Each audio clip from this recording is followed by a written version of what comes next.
Man, I look on Twitter. First things first.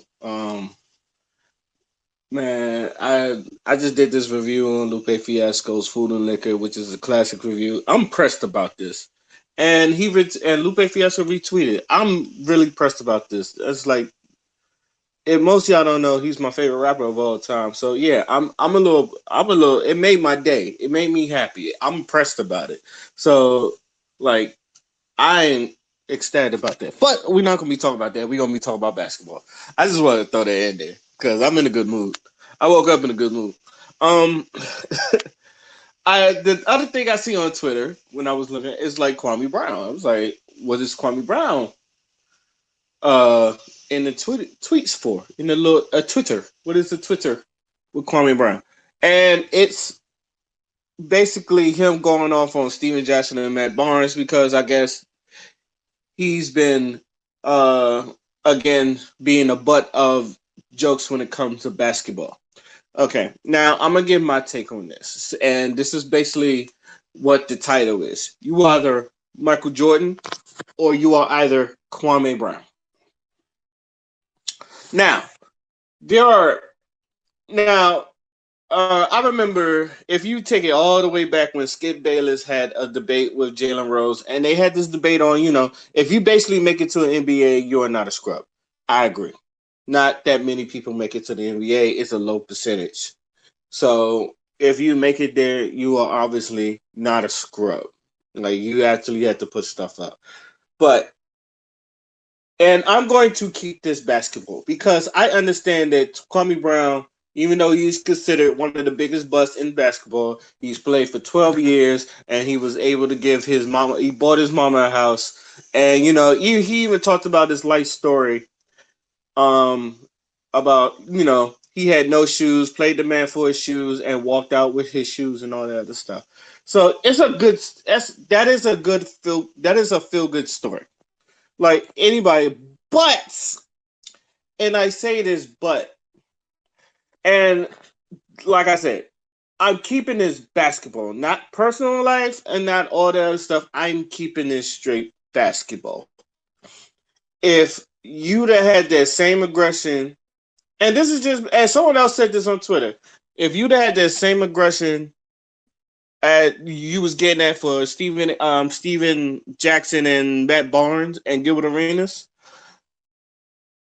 you probably would have, probably would have looked at you with a bust. Now, why do people are calling him a bust? Where there's obviously people that didn't even last 12 years in it.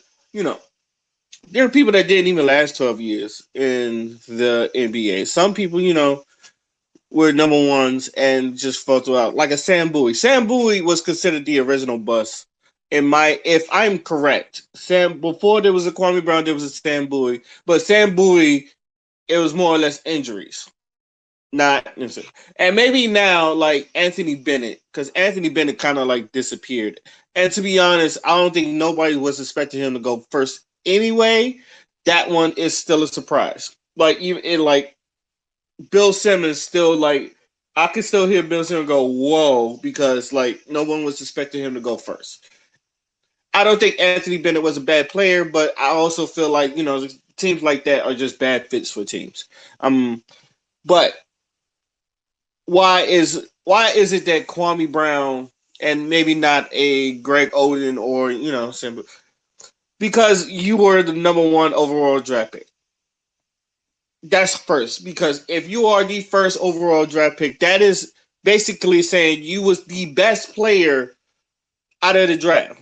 Out of how many people that's in that draft, not containing like everybody that's gone to college, and you're a high school basketball player too, and you come straight out of high school too. So out of everybody, including college players that's played 4 years, including people that are undrafted, that probably like made it to the league, their ways.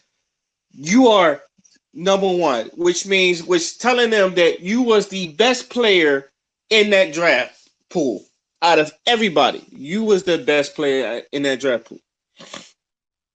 So that's already going to put major eyes on you. Like Markel Fultz is going through this right now. He might be the next greatest bust And like I said, and I'm like I said, we're only going basketball. I'm not going personal life. I'm only going basketball.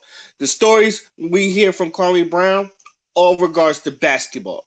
When Stephen A. Smith calls you a bona fide scrub, he's talking about your basketball prowess. He's never talked about you as a human being because uh, as a human being, he's talking about you from a basketball skill wise, in which he is a basketball analyst. That's what he's supposed to do. That is his job. So, and for what it looked like, he was a he looked like he could ball. Well, I've seen Stephen A. Smith like he can shoot. He looked like he looked like he was a baller. It's just like sports journalists. But I'm pretty sure Stephen A. Smith would probably say this in Kwame Brown's face. But Kwame Brown was when he said Kwame Brown was a bona fide scrub. That will forever live in infamy. Now, a lot of people was like, "Oh, he played for 12 years." It's like, but he averaged like six. I looked at his stats. He averaged like 6.6 points and like I think 6 rebounds, which is very mediocre for a center. Like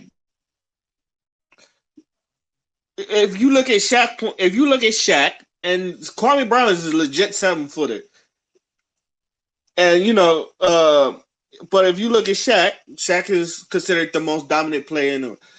Wilt was averaging 50. Now, different era, but at least with Shaq, I don't know if now Kwame Brown. Now, I will say this: Kwame Brown. I don't think he ever got the chance to show like his skill, but he's been around for. You've been around Michael and Kobe, and they both kind of like, dog, like treated you like shit. I'm hearing stories about how you're crying, like Michael Jordan made you cry and all that other stuff. It's like now I've seen 20 years of aggression just come out. And I guess you get tired of it. I do get tired of it. Because he even said, like, all y'all got on me is basketball. So I do not agree with, attacking someone on their personal life if it doesn't get to personal life. Like him attacking Matt Barnes about Derek Fisher and shit. It's like he didn't go there. He talked about you as a basketball player, in which he can because he is a basketball player himself. And he's won a championship. Him and Steven Jackson, they won championships. So they have the rights to say that. And so I can see why people liking the way that he's just waking up and choosing violence. But at the same time, this is where the argument you go from. You go from Michael Jordan. You either Michael Jordan or you are either Kwame Brown. When people look at Michael Jordan, they look at him as the GOAT, the greatest of all time. His airness, all that other stuff. And he made sure, and this is what I'm saying, is because he could have people, try to disrespect his name now when comparing him to LeBron James and all that other stuff. But Jordan fans wouldn't let him because the people who have seen Jordan play knows that man was a dog, and he had this competitive side where he just did not like to lose and all that other stuff. Like you seen the dog in his eyes. The people that seen him play, seen how he's acting. So I can say you can at least from a competitive standpoint, like what you put out there is what people's going to remember you for. People you as a number one overall draft pick, you should be showing people why you're that. And in my personal opinion, and I've watched you play, especially being from Maryland and watching Wizards games, you never did. You never did. Like you had your moments here and there. You even in your earlier jerseys, you was walking double. It was one season where you averaged 10 points. And I understand, y'all can say Jordan was on that team too, but that's one thing. But I also say this: when you was on the Lakers with Kobe, you could have made yourself, okay, this is a brand new start. All right, maybe I should show people why I belong in this league. And you really didn't. When they traded you for Pau Gasol, they won a championship. So are the Lakers wrong? is Stephen A. Smith wrong? It's like, is this a trick question? When he said, "Is this a trick?" They want Kwame Brown. He has small hands. His footwork is not that good. He can't play. You know the other stuff. Like if he's watching, like if you're watching the game like I watch it, I never said nobody's like when they mention a great sentence, is your name's on there? No, because people who have watched you play is not look at you as a great center. They look at you as a scrub. They're not looking at you like a Shaq. They're not looking at you as a David Robson, a Keem Olajuwon, Patrick Ewing, Tim Duncan, or any other great centers like that's been in this league. No one really looks at you like that. They look at you as a bust. Why not Greg Oden? Greg Oden was more or less hindered with injuries.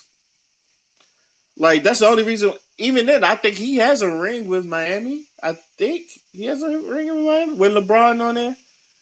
Him looking like old LeBron. But why not Sam Bowie? It's like Sam Bowie was considered, like I said, Sam Bowie was considered a bust. But at least with Sam Bowie, he had ESPN as top 5 reasons Sam Bowie is not shouldn't get ridiculed for the ones he did. They should bring that back for Kwame Brown. Like ESPN2 had these shows. It's like top 5 reasons why something, and they had one for Sam Bowie. Like, you can't blame Portland for choosing Sam Bowie over Michael Jordan, and it was just like it was a big man league.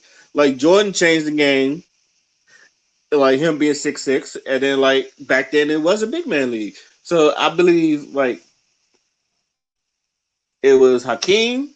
I think he came out the same year as Hakeem. It was Hakeem, Sam Bowie, then Michael Jordan, because I know Michael Jordan went third to the Bulls. And they chose Sam Bowie over. Now, Sam Bowie wasn't number one overall. If I'm correct, Hakeem was number one overall. And look at Hakeem as a number one overall Hall of Famer.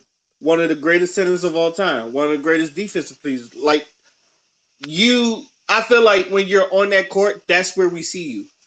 That's why I'm saying I'm only pretending it's the basketball. I don't know you in your personal life. I know you probably done stuff for your mother and for your family and all that stuff. You're probably a great family man. And it's the same thing people say about Russell Westbrook. Is because people think like if you're attacking his basketball prowess and all that other stuff, you're like attacking his character off the court, which is, in my opinion, totally false. That's why Stephen A. Smith is like he had to do with him. Same thing he had to do with LeBron. Where I have to show you this list of all the good things. It's just like, oh, he is a great father. He's an entrepreneur. He fights for the rights and all that other stuff. Like I used to say the same thing. Like when I call myself the number one big, I used to say, I'm part of F LeBron game. I'm a LeBron hater. I'm a loud and proud LeBron hater. But I also tell people I basketball hate LeBron. Outside of basketball, I think he's one of the greatest human beings alive. But if we're talking about basketball, I am a Bulls fan and I'm supposed to hate him. Like, he's beating my team. I'm not supposed to like him. He is a great player, but I do give him his stats. He is a great player. But people are going to look at it. But like I said, but this is coming back to my point. People are going to look at you, what you do on the court. People are going to look at you as either a great player or you're going to look at as a bust. I can, like, maybe me now, I've never played basketball professionally, but I could say, like, when I was in the military, I either had to put the work in or I was looked at as a shitbag. Now, every time when I went to work, I made sure I was at least squared away enough to, I wouldn't say I was Joe Navy, but I was squared away enough to no one will say I looked out of rank, so I looked like shit. Even though I was an HT and I was a pipe fitter. And like most of the times, like I was, either fixing pipes or fixing toilets. Like I still like looked squared away enough to where, no one like pulled me out in the front and embarrassed me. And I did my job. And I did what I was told to do because that was my job. So when people look back on me, they say, oh, he's a great worker. He's done this and this and this. It got to a point where they mentioned my name. Oh, he's going to get it done right. I made sure, like, this is, I hate to make this about me, but for this little point, but about me, I made sure, like, when every time I stepped on that boat, you was going to say something positive about me. It was the same way where I stepped to where it got to a point where another boat needed they didn't have that many ACs and they came to us and I didn't even know about it. I knew about it last minute and my chief come to me. He was like, we're about to go to this boat and then we're about to help. They need, people on the way for a week. I'm choosing you personally. Now, me personally, like when I was kind of flattered. I was honored because it shows that you trusted me in my work and you know that I'm going to do my job very well. And I'm not gonna lie, I made my chief proud. When I was on that boat, I bust my ass on that boat, and everybody see me bust my ass. I made my chief proud. So I did what I was supposed to do. Like, but so now when people look at me, it's like, oh, he's a great guy, he's a great worker, and all that other stuff. That's what you get when you put out, and this is what people see of you. I feel like with Kwame Brown, that is the same way. Like people is going to see you one way or another. Now, let me wrap this up. Like I said, you either Michael Jordan or you're Kwame Brown. Now, when it comes to basketball, I feel like if you're I would just say this, and I will end this. You are forever going to be looked at as one of the biggest busts in basketball. And even though you play for 12 years and there's people play, like you are going to be the first name that everybody is going to talk about. You cannot help that. And in my opinion, if you'd have done all that stuff to, even if you did okay, like at least average double digit points, because I looked at your stats. You only averaged double digits like one season. Like that's why people look at you as a bust, and you was a number one overall pick. So in the words of Matt Barnes, don't get mad at me. Get mad at Michael Jordan for picking you first. It's harsh, but I'm pretty sure you got that. Now I feel like I said, you had all this aggression. You probably should have used that on the court. Where was all that aggression on the court? Like Shaq, I remember watching Shaq on the Up and Smoke podcast. He said, you know, I was scared of him, but after a while, I wanted to beat them guys. It's like when I felt like they was beating, and then Jordan felt like he could beat anybody. Jordan did not like losing, so he even said like I would like to get people like you're going to be on my level of winning, and he did. That's why he's considered the GOAT. That's why he has 6 rings and all that other stuff. So that's why he's looked at the way he's looked at. So let me know what y'all think. Because I know everybody's like, oh man, Kwame Brown woke up and chose violence. And in hindsight, he is. But I don't think no one attacked him personally. I think everything was just basketball. So let me know what y'all think. Till then, my name is Mosquito Fly and I'm out. Peace.